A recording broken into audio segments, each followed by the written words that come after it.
Hello दोस्तों, आज के इस वीडियो में हम एसबीआई के उन म्यूचुअल फंड्स के बारे में बात करने वाले हैं जिनमें आप अगर एक बार निवेश कर दो तो एफडी से 2 गुना और गवर्नमेंट स्कीम से 3 गुना रिटर्न्स पा सकते हो। तो आप भी जानने के लिए क्यूरियोसिटी रखते हो कि वो म्यूचुअल फंड कौन से हैं, तो आइए जानने की कोशिश करते हैं। तो सबसे पहला जो म्यूचुअल फंड है वो है एसबीआई का इंफ्रास्ट्रक्चर म्यूचुअल फंड।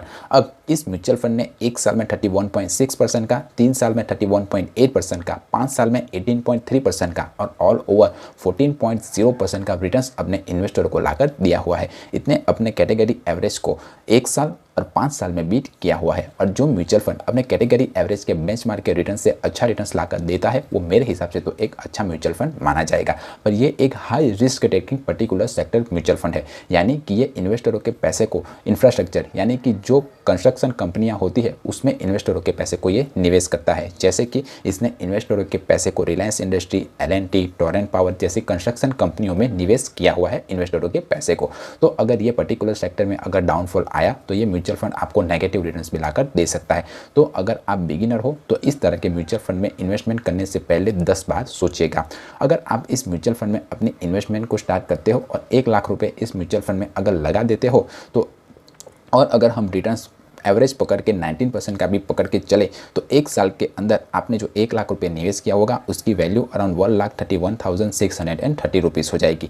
5 साल में हमारे 1 लाख रुपीज़ की वैल्यू 2,31,210 रुपीज़ के आसपास हो जाएगी और 3 ईयर में हमारे 1 लाख रुपीज़ की वैल्यू अराउंड 2,28,849 रुपीज़ के आसपास हो जाएगी।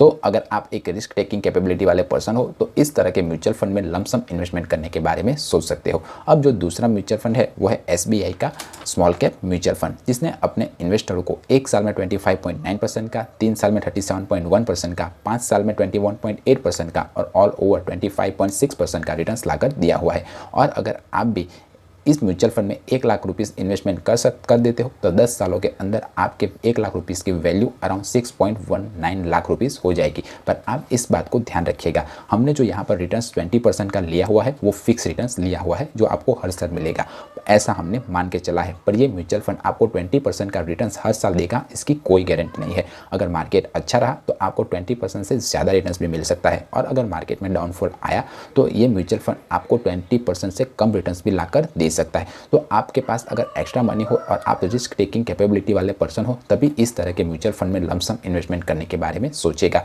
और अगर आपने लमसम इन्वेस्टमेंट ऑलरेडी कर दिया हुआ है और आपका इन्वेस्टमेंट अगर नेगेटिव चल रहा है तो मार्केट अच्छा होने का वेट कीजिए और जैसे ही मार्केट अच्छा हो और आपका जो पैसा ग्रो करने लगे तब आपके पैसे को आप निकालिए और उसे एफडी में डालकर सेव कीजिए। तो आपने क्या लमसम इन्वेस्टमेंट किया हुआ है या नहीं मुझे कमेंट करके बताइए। अगर आपने एसआईपी भी की हुई है तो मुझे कमेंट करके बताइए कि कैसा रिटर्न्स आपको ये म्यूचुअल फंड लाकर दे रहे हैं। वीडियो पसंद आया है, इन्फॉर्मेटिव लगा है तो इस वीडियो को लाइक कीजिए और चैनल को सब्सक्राइब कीजिए। और मुझसे 1-to-1 कंसल्टेंट करने के लिए या कौन सा म्यूचुअल फंड आपके लिए अच्छा रहेगा उसे और आपकी पर्सनालिटी के ऊपर शूट करेगा उसे कंसल्टेंट करने के लिए आप मुझे मेल कर सकते हो, पर ये मेल चार्जेबल रहेगा। मिलते हैं अगले वीडियो में, तब तक के लिए बाय बाय।